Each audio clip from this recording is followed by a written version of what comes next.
ജീവിതത്തിന്റെ ആസ്വാദനങ്ങളെല്ലാം നമ്മൾ വേണ്ടാന്ന് വെച്ചത് നമ്മുടെ പൊന്നോമനകൾക്ക് വേണ്ടിയാണ്. ചുള്ളിക്കമ്പുകൾ പിറക്കി കൂടുകൂട്ടുന്നത് പോലെ തുച്ഛമായ വേതനത്തിലും നമ്മുടെ മക്കളുടെ ഭാവി സുരക്ഷിതമാക്കുന്നതിന് വേണ്ടിയാണ് നമ്മൾ പടാപ്പാടുപെടുന്നത്. നഗ്നപാതരായി വഴിയിൽ മുളച്ചു നിൽക്കുന്ന മുള്ളുകളെ കാലുകൊണ്ട് ചവിട്ടി അമർത്തി കാലുകൾ മുറിയുമ്പോഴും പിറകവനാരിയിരിക്കുന്ന എന്റെ മക്കൾ സുഗമമായി നടന്നു പോകണം എന്ന ആഗ്രഹമാണ് പൊരിവെയിലത്തും മഴയത്തും ഒരു പിതാവിനെ കൊണ്ട് പണിയെടുപ്പിക്കുന്നത്, ജോലി ചെയ്യിക്കുന്നത്. അല്ലാഹു സുബ്ഹാനഹു വ തആല ഇട്ടുതന്ന വല്ലാത്തൊരു വാത്സല്യമാണ്. കർബലയെ കുറിച്ച് നിങ്ങൾ കേട്ടിട്ടുണ്ടാവും. കർബലയിൽ നബി സല്ലല്ലാഹു അലൈഹി വസല്ലമയുടെ പൗത്രനായ ഹുസൈൻ ഇബ്നു അലി റളിയല്ലാഹു അൻഹുവിന്റെ തല വെട്ടിയെടുത്തു.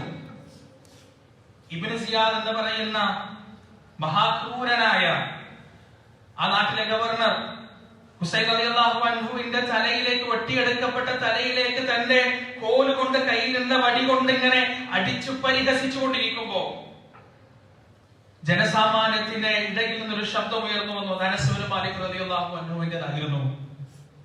അദ്ദേഹം പറഞ്ഞു, ഇബ്നു സിയാദ്, നിങ്ങൾ ഏത് തലയിലേക്കാണോ പരിഹസിച്ചുകൊണ്ട് അടിച്ചുകൊണ്ടിരിക്കുന്നത്, ആ തലയിലേക്ക്, ആ നെറുകയിലേക്ക് വാത്സല്യത്തോടെ കാരുണ്യത്തോടെ പ്രവാചകൻ ചുംബിക്കുന്നത് ഞാൻ കണ്ടിട്ടുണ്ട് എന്ന് അനസ് ഇബ്നു മാലിക് റളിയല്ലാഹു അൻഹു സാക്ഷ്യം വഹിക്കുമ്പോൾ, പ്രിയപ്പെട്ടവരെ, അത് സഹാബത്തിന്റെ ഒരു നിത്യ കാഴ്ചയായിരുന്നു. ഹസൻ ഹുസൈൻ റളിയല്ലാഹു അൻഹുവിനെ പ്രവാചകൻ ചേർത്ത് പിടിക്കുന്നത്, അവരെ പുറത്തിരുത്തി പ്രവാചകൻ ആന കളിക്കുന്നത്. നബി സല്ലല്ലാഹു അലൈഹി വസല്ലം സുജൂദിലായിരിക്കുമ്പോ അവർ പ്രവാചകന്റെ പിരടിയിലേക്ക് കയറുമ്പോ അവർക്ക് വേണ്ടി പ്രവാചകൻ സുജൂദ് ദീർഘിപ്പിച്ചത്, അപ്പോൾ അവരെ പ്രവാചകൻ ചേർത്ത് പിടിച്ച് അവരെ മുത്തുന്നതും മണപ്പിക്കുന്നതും. അവരിൽ ഒരാൾ മിമ്പറിൽ ഖുതുബ നടത്തിക്കൊണ്ടിരിക്കുമ്പോ ഒരാൾ നടന്നു വന്നപ്പോ മിമ്പറിൽ നിന്ന് ഇറങ്ങിപ്പോയി അവനെ വാരിയെടുത്തത് എല്ലാം സ്വഹാബത്തിന്റെ നിറകാഴ്ചകളായിരുന്നു. വല്ലാത്തൊരു ആനന്ദമായിരുന്നു അത്. റസൂലുള്ളാഹി സ്വല്ലല്ലാഹു അലൈഹി വസല്ലമ തന്റെ മക്കളെ, തന്റെ പൗത്രന്മാരെ അത്രയധികം സ്നേഹിച്ചിരുന്നു. എങ്ങനെ തന്റെ മക്കളെ സ്നേഹിക്കണമെന്ന് പ്രവാചകൻ തന്റെ ജീവിതത്തിൽ നമുക്ക് പഠിപ്പിച്ചു തന്നു. എങ്ങനെ പൊന്നോമനകളെ ആരംഭിക്കണമെന്നും താലോലിക്കണമെന്നും താരാട്ട് പാടണമെന്നും സ്നേഹിക്കണമെന്നും പ്രവാചകൻ സ്വല്ലല്ലാഹു അലൈഹി വസല്ലമ പഠിപ്പിച്ചു തന്നു. പക്ഷേ പ്രിയപ്പെട്ടവരെ, പരിശുദ്ധ ഖുർആനിന്റെ അധ്യാപനങ്ങളിലൂടെ മറ്റൊരു വലിയ പാഠം കൂടി പ്രവാചകൻ സല്ലല്ലാഹു അലൈഹി വസല്ലം നമുക്ക് പഠിപ്പിച്ചു തന്നിട്ടുണ്ട്. എന്താണത്? ഞാൻ തുടക്കത്തിൽ ഓതി വെച്ച ആയത്ത് അല്ലാഹു സുബ്ഹാനഹു വ തആല പറയാൻ, യാ അയ്യുഹല്ലദീന ആമനൂ, അല്ലയോ സത്യവിശ്വാസികളെ, ലാ തുൽഹികും അംവാലുകും വലാ ഔലാദുകും അൻ ദിക്രില്ലാഹ്, നിങ്ങളുടെ സമ്പത്തോ നിങ്ങളുടെ സന്താനങ്ങളോ അല്ലാഹുവിന്റെ സ്മരണയിൽ നിന്ന് നിങ്ങളെ തടയാതിരിക്കട്ടെ, നിങ്ങളെ വ്യാപൃതരാക്കാതിരിക്കട്ടെ. വമൻ യഫ്അൽ ദാലിക ഫഉലൈക ഹുമുൽ ഖാസിറൂൻ, ആർക്കാണോ അപ്രകാരം സംഭവിക്കുന്നത്, ആരുടെ മക്കളാണോ അവരെ അല്ലാഹുവിന്റെ ഓർമ്മയിൽ നിന്ന് തടഞ്ഞു വെക്കുന്നത്, ആരുടെ സമ്പത്താണോ അല്ലാഹുവിന്റെ സ്മരണയിൽ നിന്ന് അവരെ തടഞ്ഞു വെക്കുന്നത്, ഫൗലായിക ഹുമുൽ ഖാസിറൂൻ, അവരാകുന്നു നഷ്ടക്കാരായ ആളുകൾ. ഇന്നമാ അംവാലുകും വഔലാദുകും ഫിത്ന, നിശ്ചയം നിങ്ങൾ അറിയണം, നിങ്ങളുടെ സമ്പത്തും നിങ്ങളുടെ സന്താനവും പരീക്ഷണമാണ്. വല്ലാഹു ഇൻദഹു അജ്റുൻ അദീം, അല്ലാഹുവിന്റെ അടുത്താണ് മഹത്തായ പ്രതിഫലമുള്ളത്. പ്രിയപ്പെട്ടവരെ, മക്കൾ എന്ന് പറയുന്നത് വലിയ ഉത്തരവാദിത്വമാണ്. ഒന്നുകിൽ സ്വർഗത്തിലേക്കുള്ള വാതിൽ നമുക്ക് വേണ്ടി തുറന്നു തരുന്ന വലിയ ഭാഗ്യമാണ്, വലിയ സമ്മാനമാണ് മക്കൾ. അതല്ലെങ്കിൽ ഈ ദുനിയാവിലും നാളെ ആഖിറത്തിലും വലിയ ശാപമായി, വലിയ കോപമായി, വലിയ തലവേദനയായി, സമാധാനമായി നമ്മുടെ തലയിലേക്ക് ഭവിക്കാനുള്ള വലിയ പരീക്ഷണങ്ങളാണ്, ഫിത്നയാണ് മക്കൾ. രണ്ടും മക്കളെ കൊണ്ട് സംഭവിക്കും എന്ന് പരിശുദ്ധ ഖുർആൻ നമുക്ക് പഠിപ്പിച്ചു തന്നിട്ടുണ്ട്. നമ്മളെ ഖബറിലേക്ക് വെച്ച് കഴിഞ്ഞാൽ നമുക്ക് കിട്ടാവുന്ന അപൂർവം ചില സംഗതികളിൽ ഒന്നാണ് സ്വാലിഹായ പുത്രന്റെ പുത്രിയുടെ പ്രാർത്ഥന. ഇത് തീർച്ചയായും നമുക്ക് ലഭിക്കും.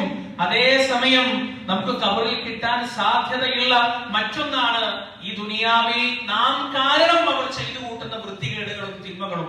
അല്ലാഹു കാത്തിരക്ഷിക്കുമാറാകട്ടെ. വലിയ പരീക്ഷണമാണ് മക്കൾ.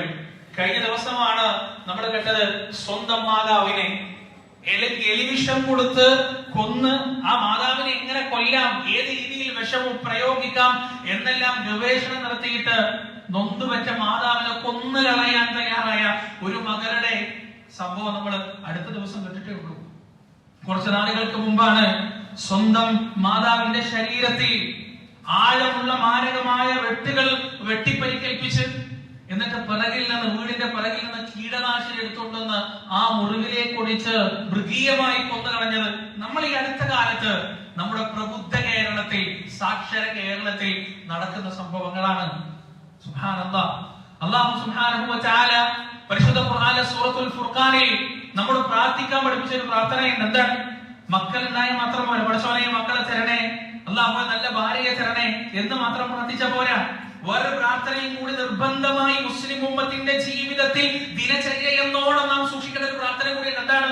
അല്ലാഹു പറയാൻ, വല്ലദീന യഖൂലൂന റബ്ബനാ, അവർ പറയുന്നവരാണ് ഞങ്ങളുടെ രക്ഷിതാവേ, ഹബലനാ മിൻ അസ്വാജിനാ വദുർരിയാതിനാ ഖുർറത അഅ്യുനിൻ വജഅൽനാ ലിൽമുത്തഖീന ഇമാമാ. ഞങ്ങളുടെ ഇണകളിലും ഞങ്ങളുടെ സന്താനങ്ങളിലും റബ്ബേ ഞങ്ങൾക്ക് നീ കൺകുളിർമ നൽകണം നാഥ, ഞങ്ങൾക്ക് നീ സമാധാനം നൽകണം റബ്ബേ.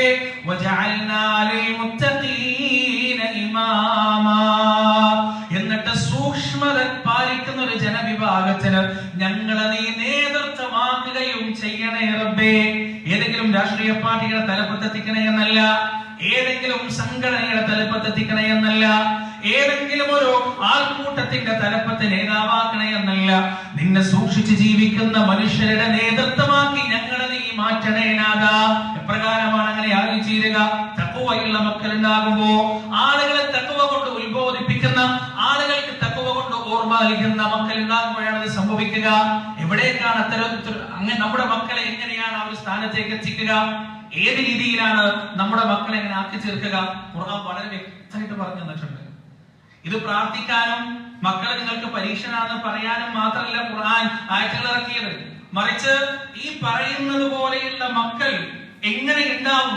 പരിശുദ്ധ ഖുർആനിലെ സൂറത്തുൽ ലുഖ്മാൻ അലൈഹിസ്സലാത്തു വസ്സലാം അദ്ദേഹത്തിന്റെ മകനോട് നടത്തുന്ന സുന്ദരമായ ചില ഉപദേശങ്ങളുണ്ട്. നിങ്ങൾ നമുക്ക് വായിച്ചു നോക്കണം. ആ ഉപദേശങ്ങളെ നമുക്ക് വേണമെങ്കിൽ 4ആയി തരംതിരിക്കാൻ കഴിയും. 4 ഭാഗങ്ങളായി ആ ഉപദേശങ്ങളെ തരംതിരിക്കാൻ കഴിയും. ഒന്നാമത്തെ ഉപദേശം എന്താണ്? അദ്ദേഹം തന്റെ മകനോട് പറയാണ്, യാ ബുനയ്യ ലാ തുശ്രിക് ബില്ലാഹ് ഇന്നശ്ശിർക ലദുൽമുൻ അദീം. പൊന്നുമോനെ, എന്റെ കുഞ്ഞുമോനെ, നീ ഒരിക്കലും അല്ലാഹുവിൽ പങ്കു ചേർക്കരുത്. ഇന്നശ്ശിർക ലദുൽമുൻ അദീം. നിശ്ചയം പങ്കു ചേർക്കുക എന്നത് ശിർക്ക് എന്ന് പറയുന്നത് വമ്പിച്ച പാപം തന്നെയാണ്. എന്താണ് അദ്ദേഹം തന്റെ മകന് പറഞ്ഞു കൊടുക്കുന്നത്? ജീവിതത്തിൽ എവിടെയായാലും ഒന്നാമത്തെ നിന്റെ പരിഗണനയിൽ വരേണ്ടത് അള്ളാഹുവിനോടുള്ള ബാധ്യതയാണ്, പടച്ച റബ്ബിനോടുള്ള ബാധ്യതയാണ്. അള്ളാഹുവിനെ കുറിച്ച് നിനക്ക് ഓർമ്മയുണ്ടാകണം. ആ റബ്ബിന് കൊടുക്കേണ്ടത് കൃത്യമായി കൊടുക്കാൻ നിനക്ക് സാധിക്കണം. നിന്റെ സങ്കടങ്ങളും വിഷമങ്ങളും ആ റബ്ബിനോട് കൃത്യമായി പറയാൻ നിനക്ക് സാധിക്കണം. ഈ ഒരു ഉപദേശമാണ് ലുഖ്മാൻ അലൈഹിസ്സലാത്തു വസ്സലാം തന്റെ മകന് നൽകിയത്. ഈ കാലഘട്ടത്തിൽ വളരെ പ്രസക്തമായ ഒരു ഉപദേശമാണത്. കാരണം മതനിരാസത്തിലൂടെ യുവതീ-യുവാക്കൾ മതത്തിനെ വലിച്ചെറിഞ്ഞ് പടച്ചറപ്പിനെ വലിച്ചെറിഞ്ഞുകൊണ്ട് സ്വർഗത്തെ കുറിച്ചും നരകത്തെ കുറിച്ചുമുള്ള ചിന്തയെല്ലാം ചവറ്റുകൊട്ടയിലേക്ക് വലിച്ചെറിഞ്ഞ് തോന്നിയതുപോലെയുള്ള ജീവിതത്തിലേക്ക് എടുത്തു ചാടുന്ന ഒരു കാലഘട്ടം. ആ കാലഘട്ടത്തിൽ പ്രിയപ്പെട്ട മകനെ, ഒഴുക്ക് നിനക്കെതിരായാലും സാഹചര്യങ്ങൾ നിനക്കെതിരായാലും പിന്തിരിപ്പനെന്ന് ആളുകൾ നിന്നെ മുദ്ര കുത്തിയാലും ആ ഒഴുക്കിനെതിരെ അള്ളാഹുവിനെ കുറിച്ചുള്ള ഓർമ്മയായി, അള്ളാഹുവിനെ കുറിച്ചുള്ള ബോധത്തായി ആ ഒഴുക്കിനെതിരെ നീന്താൻ നിനക്ക് സാധിക്കണം. ആ ഒഴുക്കിനെതിരെ നിലകൊള്ളാൻ നിനക്ക് സാധിക്കണം. നിന്റെ ജീവിതത്തിന്റെ എല്ലാ രംഗങ്ങളും നിയന്ത്രിക്കുന്നത് ആ റബ്ബിനെ കുറിച്ചുള്ള ഓർമ്മയായിരിക്കണം, ആ റബ്ബിനെ കുറിച്ചുള്ള ചിന്തയായിരിക്കണം. ഒന്നാമത്തെ ഭാഗം അതാണ്. അള്ളാഹുവിനോടുള്ള കടമകൾ നീ കൃത്യമായി പൂർത്തീകരിക്കണം. അള്ളാഹുവിന് കൊടുക്കേണ്ടത് നീ മറ്റാർക്കും കൊടുക്കരുത്. രണ്ടാമത്തെ കടമ എന്താണ്? രണ്ടാമത്തെ ഉപദേശം എന്താണ്? അദ്ദേഹം പറയാണ് തന്റെ മകളോട്, യാ ബുനയ്യ ഇന്നഹാ ഇൻ തഖു മിസ്ഖാല ഹബ്ബത്തിൻ മിൻ ഖർദൽ ഫതകുൻ ഫീ സഖറത്തിൻ ഔ ഫിസ് സമാവാതി ഔ ഫിൽ അർദി യഅതി ബിഹല്ലാഹ് ഇന്നല്ലാഹ ലതീഫ് ലതീഫുൻ ഖബീർ. എന്റെ പൊന്നുമോനെ, കാര്യം എത്ര നിസ്സാരമായാലും എത്ര ചെറുതായാലും അത് നീ ഗുഹയിൽ കൊണ്ടുചെന്ന് ഒളിപ്പിച്ചാലും, ഭൂമിയുടെ ഏത് നിഗൂഢ പ്രദേശത്ത് നീ കൊണ്ടുചെന്ന് ഒളിപ്പിച്ചാലും, ആകാശത്ത് നീ അതിനെ ഒളിപ്പിച്ചാലും അല്ലാഹു അതിനെ കൊണ്ടുവരിക തന്നെ ചെയ്യുന്നതാണ്. ഇന്നല്ലാഹ ലതീഫുൻ ഖബീർ. അല്ലാഹു നിഗൂഢജ്ഞനും സൂക്ഷ്മജ്ഞനുമാകുന്നു. വല്ലാത്തൊരു വാക്കാണിത്, വല്ലാത്തൊരു ഉപദേശമാണിത്. എന്താണ് അദ്ദേഹം പറഞ്ഞത്? നിന്റെ ജീവിതത്തിൽ നീ എന്ത് കർമ്മങ്ങൾ ചെയ്താലും, നന്മയാകട്ടെ തിന്മയാകട്ടെ, എന്തായാലും അത് കടുകുമണിയുടെ തൂക്കത്തിന് സമാനമാണെങ്കിലും, അത് ഏത് ന്യായീകരണങ്ങൾ കൊണ്ട് നീ പൊതിഞ്ഞാലും അല്ലാഹു അത് പുറത്ത് കൊണ്ടുവരിക തന്നെ ചെയ്യും എന്നാണ് തന്റെ മകന് ലുഖ്മാൻ അലൈഹിസ്സലാത്തു വസ്സലാം ഉപദേശം കൊടുക്കുന്നത്. ഈ ഒരു ചിന്ത നമ്മുടെ മക്കളുടെ കണ്ണിന്റെ നോട്ടം, ചെവിയുടെ കേൾവി, നാവിന്റെ ഉപയോഗം, കാലുകളുടെ ചലനം, കൈകളുടെ അനക്കം എല്ലാം കൃത്യമായി അല്ലാഹുവിന്റെ കിതാബിൽ രേഖപ്പെട്ട് കിടക്കുന്നതാണ്.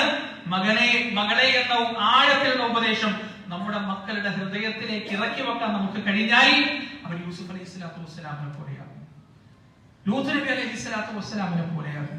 എന്താണ് യൂസുഫ് അലൈഹിസ്സലാത്തു വസ്സലാമിന്റെ പ്രത്യേകത?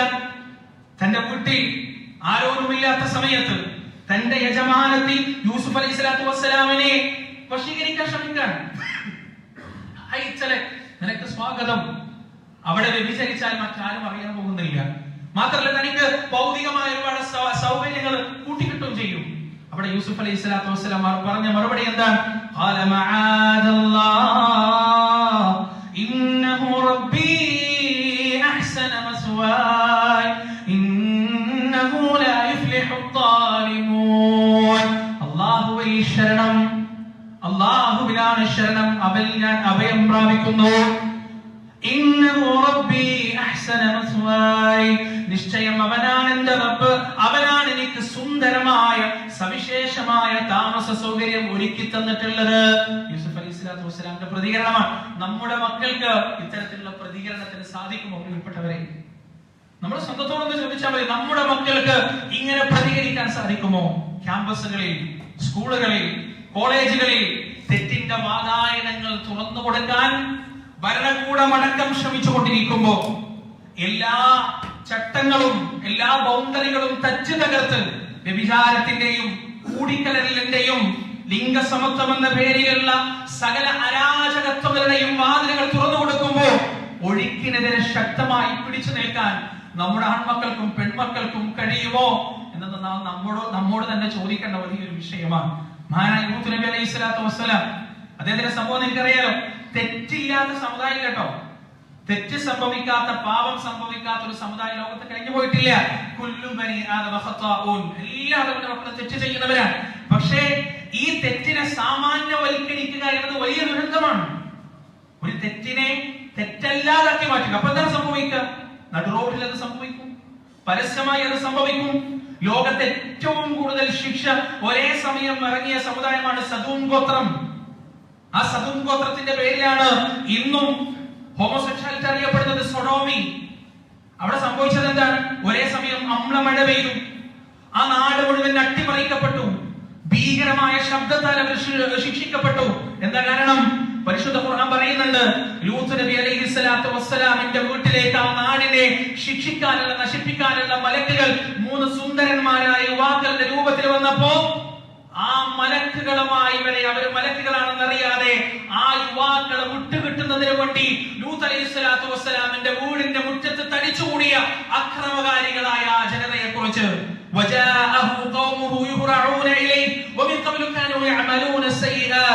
ലൂത്ത് നബി അലൈഹിസ്സലാത്തു വസ്സലാമിന്റെ പ്രതികരണം എന്താണ്? ഖാല ഹൗലാഇ ബനാതി കുന്ന അത്ഹറു ലക്കും ഫത്തഖുല്ലാഹ വലാ തുഖ്സൂനി ഫീ ളൈഫി അലൈസ മിൻകും റജുലുൻ റഷീദ്.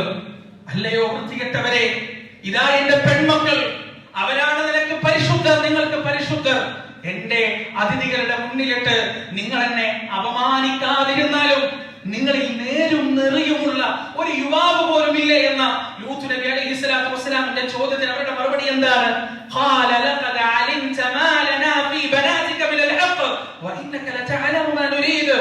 ലൂത്തേ, നിന്റെ പെൺമക്കളെ കൊണ്ട് ഞങ്ങൾക്ക് ഒരു ആവശ്യവുമില്ല, നിനക്കറിയില്ലേ ഞങ്ങൾ എന്താണ് ഉദ്ദേശിക്കുന്നതെന്നും നിനക്കറിയാം ലൂത്തേ എന്ന് ലൂത്ത് നബി മറുപടി പറഞ്ഞ, പരസ്യമായി വൃത്തികേടുകൾ ചെയ്യുന്ന, പരസ്യമായി വേണ്ടാധീനങ്ങൾ ചെയ്തു കൂട്ടുന്ന ഒരു ജനതയിലേക്കാണ് അള്ളാഹുവിന്റെ കഠിനകഠോരമായ അതിഭയാനകമായ ശിക്ഷകൾ ഇറങ്ങിയത് എന്ന് നാം മനസ്സിലാക്കേണ്ടതുണ്ട് പ്രിയപ്പെട്ടവരെ. മാത്രമല്ല, റസൂലുള്ളാഹി സ്വല്ലല്ലാഹു അലൈഹി വസല്ലമയുടെ ഒരു ഹദീസിന്റെ പുലർച്ചയാണിത്. എന്താണ് പ്രവാചകൻ സ്വല്ലല്ലാഹു അലൈഹി വസല്ലമ പറഞ്ഞത്? ഒരു കാലഘട്ടം വരും, ധാർമ്മിക അതിർവരമ്പുകൾ മുഴുവനും തച്ചു തകർക്കപ്പെട്ട് ആണും പെണ്ണും കഴുതകൾ ചേക്കേറുന്നത് പോലെ നടു റോഡിൽ വെച്ച് വിഭജിക്കുന്ന ഒരു കാലഘട്ടം വരും. അന്ന് ആ വൃത്തികേടുകൾ ചെയ്യുന്ന മനുഷ്യരോട് നിങ്ങൾക്കൊരു മറയിൽ പോയി ചെയ്തൂടെ എന്നൊരാൾക്ക് ചോദിക്കാൻ കഴിയണമെങ്കിൽ അയാൾക്ക് അബൂബക്കർ സിദ്ദീഖ് റളിയല്ലാഹു അൻഹുവിന്റെ ഈമാൻ ഉണ്ടാകേണ്ടതുണ്ട് എന്ന് റസൂലുള്ളാഹി സ്വല്ലല്ലാഹു അലൈഹി വസല്ലം പഠിപ്പിച്ചു തന്നിട്ടുണ്ട്. ആ കാലഘട്ടം വന്നു പ്രിയപ്പെട്ടവരെ, ആ കാലഘട്ടം വന്നു. എന്താണ് നമ്മുടെ ഭരണകൂടങ്ങൾ പറഞ്ഞുകൊണ്ടിരിക്കുന്നത്? ആൺകുട്ടികളും പെൺകുട്ടികളും അവരുടെ ശരീരത്തിൽ വന്ന മാറ്റങ്ങളെ കുറിച്ച്, മാനസികമായ മാറ്റങ്ങളെ കുറിച്ച് പരസ്പരം സംസാരിക്കട്ടെ, പരസ്പരം ചർച്ച ചെയ്യട്ടെ. എന്നിട്ട് അവർക്ക് ഗർഭനിരോധന മാർഗങ്ങളെ കുറിച്ച് അവരുടെ അധ്യാപകർ ക്ലാസ് എടുത്തു കൊടുക്കട്ടെ, ബോധവൽക്കരണം നടത്തട്ടെ. എന്നിട്ട് അതിർവരമ്പുകളില്ലാത്ത മൃഗീയതയിലേക്ക് വരും തലമുറ വലിച്ചെറിയപ്പെടട്ടെ എന്ന് അധികാരികൾ പോലും പറയുമ്പോ, അധികാരികൾ ഒറ്റക്കല്ല എന്ന് നാം മനസ്സിലാക്കേണ്ടതുണ്ട്. അധികാരികൾ ഒറ്റക്കല്ല, മീഡിയ അവർക്ക് സപ്പോർട്ടാണ്, പൊതുബോധം അവർക്ക് സപ്പോർട്ടാണ്, യുവതലമുറയിലെ നല്ലൊരു ശതമാനവും അവർക്ക് സപ്പോർട്ടാണ്, അവർക്ക് പിന്താങ്ങ് നൽകുന്നു എന്നറിയുമ്പോഴാണ് യഥാർത്ഥത്തിൽ എത്രമാത്രം വലിയ ദുരന്തത്തിലേക്കാണ് നമ്മുടെ നാടും നമ്മുടെ പുതിയ തലമുറയും എടുത്തെറിയപ്പെടുന്നത് എന്ന് നമുക്ക് തിരിച്ചറിയാൻ കഴിയുക. ആ സമയം പ്രിയപ്പെട്ടവരെ, ചെയ്യുന്ന ഓരോ കർമ്മങ്ങൾക്കും ഞാൻ എന്റെ റബ്ബിന്റെ മുന്നിൽ ഉത്തരം ബോധിപ്പിക്കേണ്ടതുണ്ട് എന്ന ബോധം, അതെത്ര ചെറിയ കർമ്മമായാലും, കണ്ണിന്റെ നോട്ടമായാലും, ഹൃദയത്തിന്റെ ചിന്തയായാലും, കൈകളുടെ പ്രവർത്തനങ്ങളായാലും എന്റെ റബ്ബിന്റെ മുന്നിൽ ഞാൻ ബോധിപ്പിക്കേണ്ടതുണ്ട് എന്ന ബോധം നമ്മുടെ മക്കളുടെ ഉള്ളുകളിൽ ഉണ്ടാക്കി കൊടുക്കുക എന്നതാണ് അതിന്റെ പ്രാഥമികമായ പരിഹാരം പ്രിയപ്പെട്ടവരെ. നാലാമത്തെ ഉപദേശം എന്താണ്?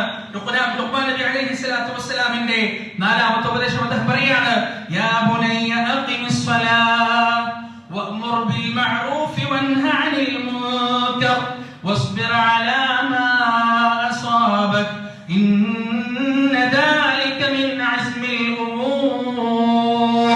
ലുഖ്മാൻ അലൈഹി സ്വലാത്തു വസ്സലാമിന്റെ ഉപദേശങ്ങളുടെ മൂന്നാമത്തെ ഭാഗമാണത്. എന്താണ് അദ്ദേഹം പറയുന്നത്? പൊന്നുമോനെ, നീ നമസ്കാരം കൃത്യമായി നിർവഹിക്കുക, നീ നന്മയെ ഉപദേശിക്കുക, തിന്മയെ തടയുകയും ചെയ്യുക, നിന്റെ ജീവിതത്തിൽ ബാധിക്കുന്ന ബുദ്ധിമുട്ടുകളിൽ നീ സുന്ദരമായി ക്ഷമിക്കുകയും ചെയ്യുക. എന്തൊരു ഉപദേശമാണ് പ്രിയപ്പെട്ടവരെ! നീ നന്മയുടെ വാഹകനാവുക, നന്മയുടെ പ്രചാരകനാവുക, തിന്മയുടെ എതിരാളിയാവുക. തിന്മ എവിടെ കണ്ടാലും അതിനെ എതിർക്കാനുള്ള മനസ്സ് നിനക്ക് ഉണ്ടാവണം പൊന്നുമോനെ. ഇതാണ് ലുഖ്മാൻ അലൈഹി സ്വലാത്തു വസ്സലാമിന്റെ ഉപദേശത്തിന്റെ മൂന്നാമത്തെ ഭാഗം. നാലാമത്തെ ഭാഗം എന്താണ്? അദ്ദേഹം അവനോട് പറഞ്ഞു കൊടുക്കുകയാണ്, വലാ തുസഗ്ഗിർ ഖദ്ദക ലിന്നാസ് വലാ തംശി ഫിൽ അർദി മർഹാ ഇന്നല്ലാഹ ലാ യുഹിബ്ബു കുല്ല മുഖ്താലിൻ ഫഖൂർ. ജനങ്ങളോട് നീ മുഖം കോട്ടരുത്, നീ നിന്റെ നടത്തത്തിൽ സൂക്ഷ്മത പാലിച്ചു കൊള്ളുക. അഹങ്കാരിയായ ഒരു തെമ്മാടിയെയും അല്ലാഹു ഇഷ്ടപ്പെടുന്നതല്ല. വഖ്സിദ് ഫീ മശീക വഗ്ദുദ് മിൻ സൗതിക ഇന്ന അൻകറൽ അസ്വാതി ലസൗതുൻ ഹമീർ. നിന്റെ സംസാരത്തിൽ ഭവ്യതയുണ്ടാവുക, നിന്റെ നടത്തത്തിലും സൗമ്യതയുണ്ടാവുക. നാലാമത്തെ ഭാഗം എന്താണ്? ജനങ്ങളോട് ഏറ്റവും സൗമ്യമായും നല്ല രീതിയിലും പെരുമാറാൻ ശ്രമിക്കുക. പ്രിയപ്പെട്ടവരെ, ഈ 4 ഭാഗമുണ്ടല്ലോ. ഒന്നാമത് അള്ളാഹുവിനെ കുറിച്ചുള്ള ചിന്തയും അവനോടുള്ള കടപ്പാടും. രണ്ടാമത്തേത് ജീവിതത്തിൽ എന്തൊക്കെ കർമ്മങ്ങൾ ചെയ്താലും അതിനെല്ലാം അള്ളാഹുവിന്റെ മുന്നിൽ ഞാൻ ഉത്തരം ബോധിപ്പിക്കേണ്ടി വരുമെന്ന ബോധം മക്കളുടെ മനസ്സിലുണ്ടായി കൊടുക്കുക. മൂന്നാമത്തത് അവരുടെ നന്മയുടെ വക്താക്കളും പ്രചാരകരുമാക്കുക. നാലാമത്തത് സമൂഹത്തിൽ എവിടെയും കൊണ്ടെത്താൻ കഴിയുന്ന നല്ല സ്വഭാവ ശുദ്ധിയുള്ള ആളുകളാക്കി നമ്മുടെ മക്കളെ മാറ്റുക. ഇതാര് പഠിപ്പിച്ചെന്ന ഉപദേശമാണ്? അല്ലാഹു സുബ്ഹാനഹു വ തആല ഖുർആനിലൂടെ നമുക്ക് പറഞ്ഞു തന്ന ഉപദേശമാണ്. എന്താണ് നമ്മുടെ മക്കളെ നേർവഴിയിൽ നടത്താനുള്ള പരിഹാരം? പരിശുദ്ധ ഖുർആനാണ്. അതിന്റെ അപ്പുറത്തും ഇപ്പുറത്തും ഒന്നുമില്ല എന്ന് നാം മനസ്സിലാക്കുക. അല്ലാഹു സുബ്ഹാനഹു വ തആല നമ്മെയും നമ്മുടെ മക്കളെയും സച്ചരിതരായ മുൻഗാമികളുടെ പാതയിൽ നടത്തുമാറാകട്ടെ. വനസ്തഗ്ഫിറുല്ലാഹ ലി വലക്കും വഅൻ ജമീഇൽ മുസ്ലിമീന അജ്മഈൻ വനസ്തഗ്ഫിറുഹു ഇന്നഹു ഹുവൽ ഗഫൂർ.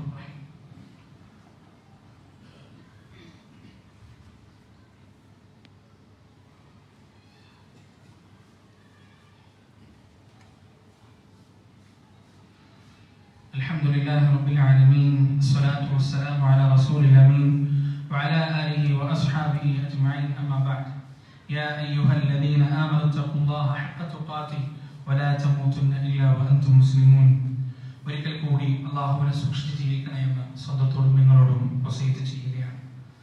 പ്രിയപ്പെട്ടവരെ, ഖുർആൻ എന്ന് പറയുന്നത് ഒരിക്കലും നമുക്കോ നമ്മുടെ മക്കൾക്കോ ഈ ദുനിയാവിൽ മാത്രം ഒരു രക്ഷാകവചമല്ല. മറിച്ച് ഞാൻ ഉദാഹരണം പറയട്ടെ നിങ്ങളോട്. ഒരാള് ഇതുവരെ പരിചയക്കാരാരുമില്ലാത്ത, ഇതുവരെ പോയിട്ടില്ലാത്ത, തികച്ചും അപരിചിതമായ ഒരു നാട്ടിലേക്ക് ഒരാൾ പോവാൻ. അങ്ങനെ എയർപോർട്ടിൽ നിന്ന് പുറത്തിറങ്ങി നോക്കുമ്പോൾ അയാൾക്ക് ഭാഷ അറിയില്ല, ആളുകൾ അറിയില്ല, എന്ത് സംസാരിക്കണം എന്നറിയില്ല, എന്ത് ചെയ്യണം എന്നറിയില്ല, എങ്ങോട്ട് പോകണം എന്നറിയില്ല. അയാൾ ആകെ വിഷമിച്ച് സങ്കടപ്പെട്ട് പ്രയാസപ്പെട്ട് ഇങ്ങനെ നിൽക്കുമ്പോഴാണ് അയാളുടെ പഴയകാല സുഹൃത്ത്, പണ്ട് സ്കൂളിൽ പഠിച്ച ഒരു സുഹൃത്ത് അയാളുടെ അടുത്തേക്ക് ചിരിച്ചുകൊണ്ട് നടന്നു വരുന്നത്. എന്നിട്ട് ചോദിക്കാൻ, എടാ നീ എപ്പോഴാണ് അവിടെ എത്തിയത്, നീ എന്താ ഇവിടെ എന്ന് ചോദിച്ചാൽ ആ മനുഷ്യന്റെ മനസ്സിലുണ്ടാവുന്ന ഒരു സമാധാനവും സന്തോഷവും എത്രയായിരിക്കും. പ്രിയപ്പെട്ടവരെ, ഇസ്രാഫീൽ അലൈഹിസ്സലാത്തു വസ്സലാം രണ്ടാമത്തെ തവണ കാഹളത്തിൽ ഊതുമ്പോൾ ലോകത്ത് മരിച്ചുപോയ എല്ലാവരും ഖബറിൽ എഴുന്നേൽക്കും. ആരൊക്കെ എഴുന്നേൽക്കുന്നു അവർക്കെല്ലാം ആ ലോകം തികച്ചും അപരിചിതമായി. പരിചയക്കാർ പരസ്പരം മൈൻഡ് ചെയ്യൂല, എന്താണ് നടക്കുന്നതെന്ന് അറിയില്ല, എന്താണ് സംഭവിക്കുന്നത് മനസ്സിലാവുന്നില്ല, എന്താണ് തന്റെ വിധി എന്നറിയില്ല, അവസ്ഥയിലായിരിക്കും. പ്രിയപ്പെട്ടവരെ, അവിടെ ചില ആളുകളെ ഖബറിന്റെ പുറത്ത് അവരെ വരവേൽക്കാൻ വേണ്ടി ഖുർആൻ കാത്തു നിൽക്കുന്നതാണ്. സുബ്ഹാനല്ലാഹ്. ചില ആളുകൾ ഖബറിൽ എഴുന്നേൽക്കുമ്പോൾ ആ ഖബറിന്റെ പുറത്ത് ഖുർആൻ അവരെ കാത്തു നിൽക്കും. ആ ഖബറാളി എഴുന്നേൽക്കുമ്പോൾ ഖുർആൻ അവരോട് ചോദിക്കും, നിനക്കെന്നെ അറിയോ, നിനക്കെന്നെ പരിചയമുണ്ടോ? ഖബറാളി പറയും, ഇല്ലല്ലോ. ആരാണ് നീ? വീണ്ടും ചോദിക്കും, നിനക്കെന്നെ പരിചയമില്ല? തീർച്ചയായും പരിചയമില്ല. ഇല്ല, എനിക്ക് പരിചയമില്ല. മൂന്നാമത് ചോദിക്കുമ്പോ ഖുർആൻ മറുപടി പറഞ്ഞു കൊടുക്കും, എന്താണെന്നറിയോ, ഞാൻ നിന്റെ ഖുർആനാണ്, ഞാൻ ഈ പാരായണം ചെയ്ത നീ പഠിച്ച കലാമാണ്. എന്നിട്ട് ആ മനുഷ്യന്റെ വലത് കൈയിലേക്ക് ഖുൽദും അനശ്വരതയും ഇടത് കൈയിലേക്ക് വലിയ മുൽക്കും രാജാധികാരവും നൽകുമെന്നാണ്. എന്നിട്ട് ആ മനുഷ്യന്റെ തലയിലേക്ക് സുന്ദരമായ ഒരു കിരീടം വെച്ചു കൊടുക്കും. എന്നിട്ട് അയാളോട് പറയപ്പെടും, ഖുർആൻ പാരായണം ചെയ്യാൻ തുടങ്ങുക. അങ്ങനെ ആ മനുഷ്യൻ ഖുർആൻ പാരായണം ചെയ്യാൻ തുടങ്ങും. ഓരോ ആയത്തുകൾ പാരായണം ചെയ്യുമ്പോൾ മറ്റാർക്കും എത്തിപ്പിടിക്കാത്ത ദറജകൾ, സ്വർഗീയ പടവുകൾ കയറി കയറി കയറി ആ മനുഷ്യൻ അങ്ങനെ പോകുമെന്നാണ്. സുബ്ഹാനല്ലാഹ്. വലിയ ദറജയിലേക്ക് മനുഷ്യൻ എത്തിപ്പെടും. അത് ഹാഫിളാണ്. ഖുർആൻ ഹിഫ്ള് ചെയ്ത ആളെ കുറിച്ചാണ് അത് പറഞ്ഞത്. പ്രിയപ്പെട്ടവരെ, അതേസമയം മഹ്ശറയിൽ മറ്റേതോ സ്ഥലത്ത് ഈ പഠിച്ച ആളുടെ മാതാപിതാക്കൾ നിൽക്കുന്നുണ്ടാവും. എങ്ങനെയാണ് മഹ്ശറയിൽ ആളുകൾ നിൽക്കുക? വിവസ്ത്രരായി, നൂൽബന്ധം പോലും ഇല്ലാതെ ആണ് എല്ലാവരും നിൽക്കുക. ആ സമയം മലക്കുകൾ വന്നിട്ട് ഈ മാതാപിതാക്കൾക്ക് കിരീടവും ഉടയാടകളും നൽകും. അവർ ചോദിക്കും, എന്തിന്?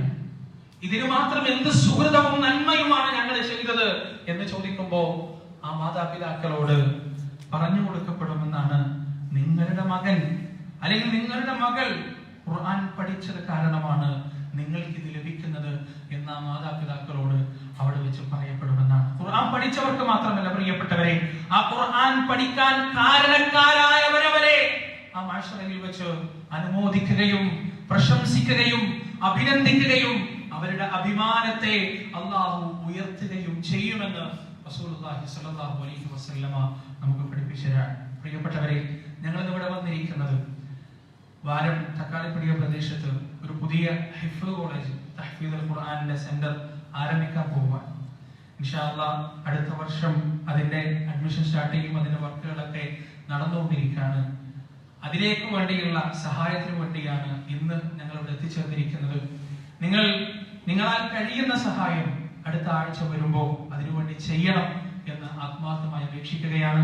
നിങ്ങൾ കൊടുക്കുന്നത് എത്ര ചെറിയ സംഖ്യയാണെങ്കിലും അതൊരിക്കലും വൃഥായിലാവാൻ പോകുകയില്ല. കാരണം അത് ഹിഫ്ള് പഠിക്കുന്ന കുട്ടികൾക്ക് വേണ്ടിയുള്ളതാണ്, ആ പള്ളിക്ക് വേണ്ടിയുള്ളതാണ്. നിങ്ങളുടെ സംഭാവന കൊണ്ട്, നിങ്ങളുടെ സഹായം കൊണ്ട് ഒരു കുട്ടി ഹിഫ്ള് പഠിച്ചാൽ ആ കുട്ടി ജീവിതത്തിൽ ആ ഹിഫ്ള് പാരായണം ചെയ്യുന്ന കാലം അത്രയും നീ ആ കുട്ടി ഭാവിയിൽ ഏതെങ്കിലും ഒരു തഹ്ഫീദുൽ ഖുർആനിൽ കുട്ടികൾക്ക് പഠിപ്പിച്ചു കൊടുക്കുകയാണെങ്കിൽ ആ കുട്ടികൾ പാരായണം ചെയ്തതിന്റെ പ്രതിഫലവും അടക്കം നിങ്ങൾക്ക് വന്നുകൊണ്ടേയിരിക്കും. ഒരു ജാരിയായ സദഖയായി അത് മാറും. പ്രിയപ്പെട്ടവരെ, ഹാഫിദ് എന്നാൽ സംരക്ഷിക്കുന്നവൻ എന്നാണ് അർത്ഥം. തഹ്ഫീദുൽ ഖുർആൻ നമ്മുടെ നാട്ടിൽ എമ്പാടുമുണ്ട്. ഖുർആനിനെ അല്ലാഹു സംരക്ഷിച്ചത് മനുഷ്യ ഹൃദയങ്ങളിലൂടെയാണ്. തൂലികയിലൂടെയോ കടലാസുകളിലൂടെയോ അല്ല, മനുഷ്യ ഹൃദയങ്ങളിലൂടെയാണ്. ലോകത്തിലുള്ള സകല ഖുർആനിന്റെ പ്രതികളും എടുത്ത് കത്തിച്ച് നശിപ്പിച്ചു കളഞ്ഞാലും മണിക്കൂറുകൾക്കകം അതേപോലെയുള്ള ഖുർആനുകൾ അടിച്ചിറക്കാൻ മുസ്ലിം ഉമ്മത്തിന് കഴിയും. കാരണം അല്ലാഹു മനുഷ്യ ഹൃദയങ്ങളെ അതിനുവേണ്ടി പ്രാപ്തമാക്കിയിട്ടുണ്ട്. ആ ഹൃദയങ്ങൾ ഉള്ള കാലത്തോളം ആ ഖുർആൻ നിലനിൽക്കും. ഇന്നാ നഹ്നു നസ്സൽനാ ദിക്ർ വ ഇന്നാ ലഹു ലഹാഫിദൂൻ. നാമാണ് ഖുർആൻ ഇറക്കിയത്, നാം തന്നെ അതിനെ സംരക്ഷിക്കുകയും ചെയ്യുമെന്ന അല്ലാഹുവിന്റെ വാഗ്ദാനങ്ങളുടെ പൂർത്തീകരണം നടക്കുന്നത് ഈ ഹാഫിദുകളിലൂടെയാണ്. പ്രിയപ്പെട്ടവരെ, കേവലം ഖുർആനിന്റെ ലഫ്സുകൾ മനഃപ്പാഠമാക്കുന്നത് മാത്രമല്ല, ആ ഖുർആനിന്റെ ആശയങ്ങളെ സംരക്ഷിക്കാൻ കൂടി ഹാഫിദുകൾക്ക് കഴിയണം. അത്തരത്തിലുള്ള ഹാഫിദുകളെ വാർത്തെടുക്കുക തന്നെയാണ് നമ്മുടെ തഹ്ഫീദുൽ ഖുർആനിന്റെ ലക്ഷ്യം. എത്രയോ ഹാഫിദുകൾ ഖുർആൻ പഠിച്ചു കഴിഞ്ഞ് താന്തോന്നികളായി തോന്നിവാസികളായി നടക്കുന്നു. അങ്ങനെയല്ല, ആ ഖുർആനിന്റെ ആശയങ്ങളെ ഖുർആനുകളായി ജീവിക്കാൻ കഴിയുന്ന ഒരു തലമുറയെ സൃഷ്ടിക്കുക എന്ന വലിയ ലക്ഷ്യത്തോടു കൂടിയാണ് ഞങ്ങൾ ഇറങ്ങിയിരിക്കുന്നത്. നിങ്ങളാൽ കഴിയുന്ന സഹായം ഈ ഒരു ലക്ഷ്യത്തിലേക്കുള്ള പ്രയാണത്തിൽ ഞങ്ങൾ നിങ്ങളുടെ സഹായം തേടുകയാണ്. പരിഗണിക്കുമെന്ന വിശ്വാസത്തോടെ അല്ലാഹു സുബ്ഹാനഹു വ തആല നമ്മുടെ എല്ലാ കർമ്മങ്ങളും സ്വീകരിച്ച് ഇതുപോലെ നാളെ വന്ന ജന്നാത്തുൽ ഫിർദൗസിൽ നമ്മെ ഒരുമിച്ച് കൂട്ടുമാറാകട്ടെ. പ്രിയപ്പെട്ടവരെ, കഴിഞ്ഞ ആഴ്ച നമ്മുടെ ഇബ്രാഹിം ഹാജി മരണപ്പെട്ടിട്ടുണ്ടല്ലോ. അദ്ദേഹത്തിന്റെ ഖബർ അല്ലാഹു സുബ്ഹാനഹു വ തആല വിശാലമാക്കി കൊടുക്കട്ടെ. അദ്ദേഹത്തിന്റെ കുടുംബത്തിന് സമാധാനവും ശാന്തിയും നൽകട്ടെ. അദ്ദേഹത്തെയും നമ്മളെയും നാളെ ജന്നാത്തുൽ ഫിർദൗസിൽ റബ്ബ് സുബ്ഹാനഹു വ തആല ഒരുമിച്ച് കൂട്ടുകയും ചെയ്യുമാറാകട്ടെ. അതാ അല്ലാഹുവേ, ഞങ്ങളിൽ നിന്ന് വന്നുപോയ ചെറുതും വലുതുമായ തെറ്റുകുറ്റങ്ങൾ നീ ഞങ്ങൾക്ക് പുറത്തു മാപ്പാക്കി തരണേ റബ്ബേ. ജീവിതത്തിന്റെ രഹസ്യത്തിലും പരസ്യത്തിലും ഒരുപോലെ സംശുദ്ധി കാത്തു സൂക്ഷിക്കുന്ന തഖ്വയുള്ള മുഅ്മിനുകളായി ജീവിക്കാൻ ഞങ്ങൾക്ക് നീ തൗഫീഖ് നൽകണേ അല്ലാഹ്. മരണം വരെ ലാ ഇലാഹ ഇല്ലല്ലാഹ് എന്ന വഹ്ദാനിയത്തിന്റെ കലിമത്തിന്റെ വാഹകരാവാനും മരിക്കുന്ന സമയം ഹൃദയവും നാവും ഉപയോഗിച്ച് ആ കലിമ ഉറക്കെ പ്രഖ്യാപിച്ച് ലോകത്ത് വിട പറഞ്ഞു പോകാനും ഞങ്ങൾക്ക് നീ തൗഫീഖ് നൽകണേ അല്ലാഹ്. اللهم اغفر للمؤمنين والمؤمنات والمسلمين والمسلمات الأحياء منهم والأموات إنك مجيب دعوات يا قاضي الحاجات. ربنا ظلمنا أنفسنا وإن لم تغفر لنا وترحمنا لنكونن من الخاسرين. ربنا آتنا في الدنيا حسنة وفي الآخرة حسنة وقنا عذاب النار.